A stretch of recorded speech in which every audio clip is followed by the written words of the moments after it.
এই কাঁঠালের সিজনে যদি এই রেসিপিটা না খেয়ে থাকেন তাহলে একবার হলেও ট্রাই করে দেখবেন।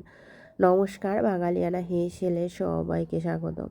তো আমি কাঁঠালটাকে ভালো করে কেটে এরপরে হলুদের জলে আধা ঘন্টার জন্য ভিজিয়ে রেখেছিলাম।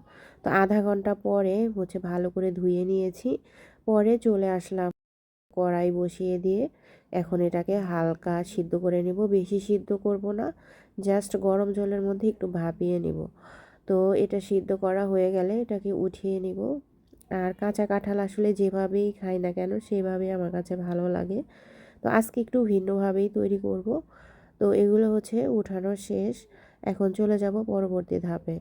আপনাদের যদি আমার ভিডিওটা পছন্দ হয়ে থাকে তাহলে অবশ্যই এই ছোট্ট চ্যানেলটা সাবস্ক্রাইব করে পাশে থেকে যাবেন।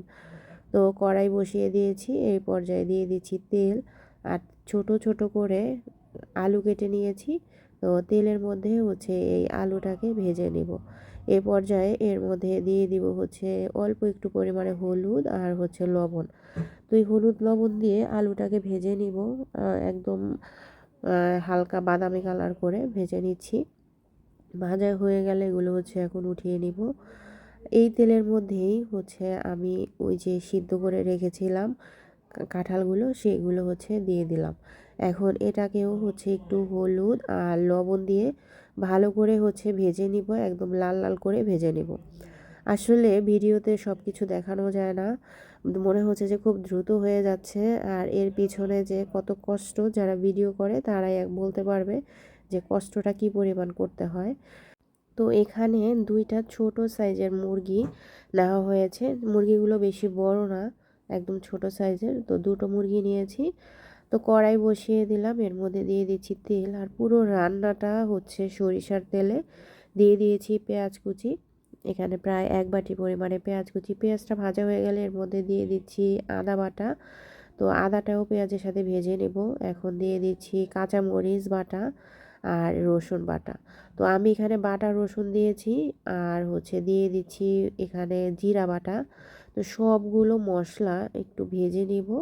আর এখানে এখন গুঁড়া মশলাটা অ্যাড করে দিচ্ছি, হলুদের গুঁড়া আর পরিমাণ মতো লবণ। এবার সবগুলো কষানো হবে। আর মশলাটা যাতে পুড়ে না যায় তার জন্য এখানে একটুখানি জল দিয়ে দিলাম।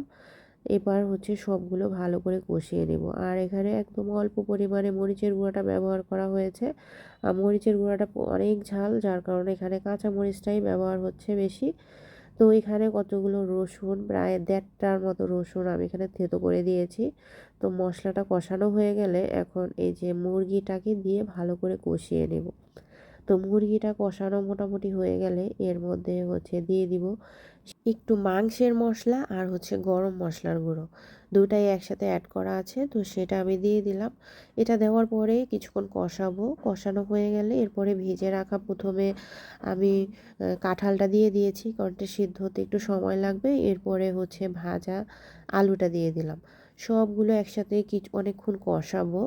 তো যখন কষানো হয়ে যাবে, তেল ছেড়ে ছেড়ে আসবে, সেই পর্যায়ে আমি এর মধ্যে পরিমাণ মতো জল দিয়ে দিলাম। বেশি একটা জল দিব না, একটু ভুনা ভুনা তৈরি করব। আসলে কখনো না কাঁঠাল দিয়ে মাংস খাওয়া হয় না, এটা আমার ফার্স্ট টাইম রান্না করা।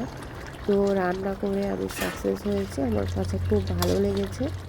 তো আপনারা যারা খাননি তারা কিন্তু খেতে পারেন, ট্রাই করতে পারেন, একটু ভিন্ন রকম খাবার। রান্না এখানেই কমপ্লিট। আমি আর একটু জাল দিয়ে এটাকে নামিয়ে ফেলবো। তো ভালো থাকবেন, সুস্থ থাকবেন, আজকে এই পর্যন্তই।